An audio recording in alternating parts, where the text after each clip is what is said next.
بسم الله الرحمن الرحيم نحمده ونصلي ونسلم على رسوله الكريم أما بعد عن أبي هريرة رضي الله تعالى عنه قال قال رسول الله صلى الله عليه وسلم من اتبع جنازة مسلم إيمانا واحتسابا وكان معه حتى يصلى عليها ويفرغ من دفنها فإنه يرجع من الأجر بقيراطين ومن صلى عليها ثم رجع قبل أن يدفن فإنه يرجع بقيراط أو كما قال عليه الصلاة والسلام۔ سیدنا ابو ہریرہ رضی اللہ تعالی عنہ سے مروی ہے کہ رسول اللہ صلی اللہ علیہ وسلم نے یہ ارشاد فرمایا کہ جو بندہ کسی مسلمان آدمی کے جنازے میں شریک ہو ایمان کے ساتھ اور احتساب کے ساتھ، اور اس وقت تک جنازے میں شریک رہے جب تک کہ نماز جنازہ ہو جائے اور اس کی تدفین سے فراغت ہو جائے، تو یہ آدمی 2 قرات اجر کے لے کر لوٹتا ہے، اور ہر قرات احد پہاڑ کے برابر ہے۔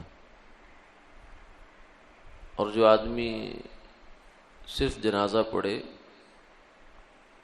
لیکن تدفین سے پہلے واپس پلٹ جائے تو وہ 1 قرات اجر کے ساتھ واپس لوٹتا ہے۔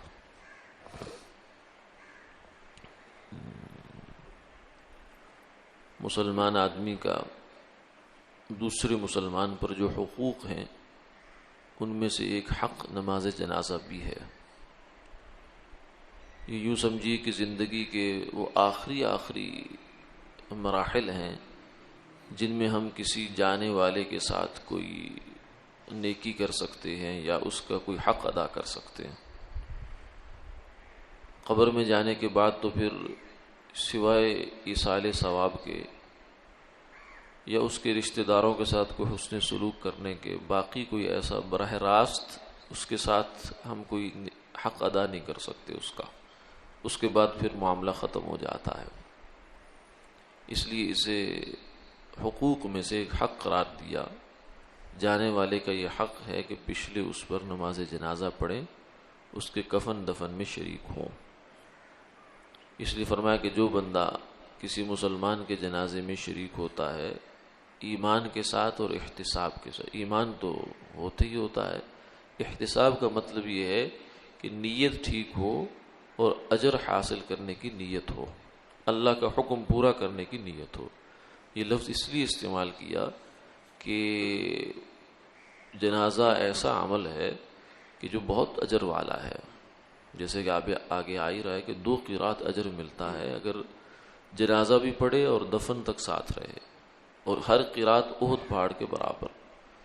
اور اگر صرف جنازہ پڑھے دفن سے پہلے واپس پلٹ جائے تو پھر بھی 1 قرات پھر بھی ملتا ہے، یعنی آدھا اجر پھر بھی ہے۔ ادھر 2 گنا ہے یا ادھر 1 اجر ہے، یوں کہہ لیجئے، یا یوں کہیں کہ ادھر پورا ہے اور ادھر آدھا ہے۔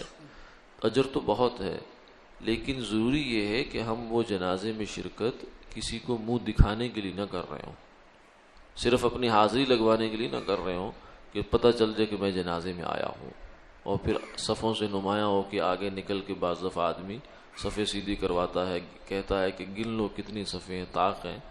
مقصد یہ ہوتا ہے کہ لوگوں کو پتہ چل جائے کہ میں آیا ہوں۔ چلے معاشرتی طور پر یہ بھی ایک بری بات نہیں ہے، اگر آئے ہیں اور پتہ چل جائے آئے ہیں تو ایک مسلمان خوش ہو جائے گا، لیکن یہ ضمناً نیت ہونی چاہیے، اصل نیت یہ ہونی چاہیے کہ مجھے اجر ملے گا اور اللہ کا حکم پورا ہوگا۔ ایسا نہ ہو کہ ہم وقت بھی نکال رہے ہیں، مشقت بھی اٹھا رہے ہیں، گرمی سردی بھی برداشت کر رہے ہیں، اپنا کام کا حرج بھی کیا، لیکن سب کچھ کرنے کے باوجود ہم نے اس عمل کی قیمت بہت تھوڑی لگوائی. یہی قیمت لگوائی کہ میت کے اہل خانہ دیکھ لیں کہ میں جنازے میں آیا ہوں، تو یہ تو کوئی قیمت نہیں ہے. ان کا دیکھنا کیا ہے؟ دیکھنا تو اللہ کا ہے. فرمایا کہ دکھائیں اس کو جو ہر وقت دیکھ رہا ہے. بندے جو بیچارے ہر وقت جن کی آنکھیں بند ہوتی رہتی ہیں، وہ بیچارے کیا دیکھیں گے؟ اس لیے ایمان اور احتساب کے ساتھ، یعنی نیت اچھی کر کے مسلمان کے جنازے میں شریک ہونا چاہیے. کیا خبر کہ کسی مسلمان کے جنازے میں شریک ہونے سے شریک ہونے والوں کی بخشش ہو جائے، کیونکہ بسا اوقات میت کا ایسا عمل اللہ کے سامنے ہوتا ہے کہ جس کی وجہ سے اللہ اس کی بخشش تو فرما ہی دیتے ہیں، اس کے ساتھ ساتھ اس کے جنازے میں آنے والے، اس کے سفارشی بن کر آنے والے، ان کو بھی نواز دیا جاتا ہے. اس لیے اگر کوئی مجبوری نہ ہو تو کوشش کرنی چاہیے کہ دفن تک انسان شریک رہے، کہ عمل پورا جبھی جا کر ہوگا. اسی لیے جو اصل دعا ہے جنازے کی وہ دفن کے بعد ہے. جنازہ پڑھنے کے فوراً بعد دعا یہ ان لوگوں کے لیے ہوتی ہے جو چاہتے ہیں کہ ہم جلدی سے واپس پلٹ جائیں، بھاگ جائیں. اصل دعا دفن کے بعد ہے. تو اگر کوئی جلدی نہ ہو تو پھر دفن تک شریک رہنا چاہیے، اس سے پہلے نہیں پلٹنا چاہیے. ہاں اگر کوئی مجبوری ہو، وقت کی قلت ہے یا تدفین بہت دور ہو رہی ہے، یا آپ کو اندازہ ہے کہ تدفین میں تاخیر بھی ہے، تو پھر واپس بھی پلٹ سکتے ہیں، حرج نہیں ہے، گناہ کی بات نہیں، لیکن بہرحال اس میں اجر پھر کم ہو جائے گا. اللہ تعالیٰ عمل کی توفیق عطا